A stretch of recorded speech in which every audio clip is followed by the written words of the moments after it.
सगळेजण म्हणतात, आई काय करते, आई हाकेला धावते का?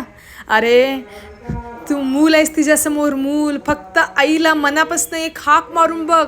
जर का तुला हाक मारायला तोंड नसेल ना, फक्त तिचं नामस्मरण तुझ्या त्या हृदयी रूपात असू दे. फक्त आईला स्मरण करायचं. तुझं ते काम तू तिला सांगायच्या आधी ती साक्षात तिथं जाऊन तुझं काम पूर्ण करते. आई म्हणते, माझ्या लेकरांकडं कोण वाईट नजरेनं बघतं ना, फक्त मी त्यांचा विषय संपवत नाही, त्यांना आयुष्यातनंच नाश करतो.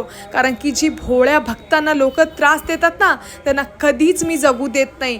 मी माझ्या भोळ्या भक्तांसाठी साक्षात आज तागत त्या सौंदत्तीमध्ये मी प्रगट आहे. आणि ज्यांना कुणाला विश्वास होत नाही ना, एकदा येऊन बघा.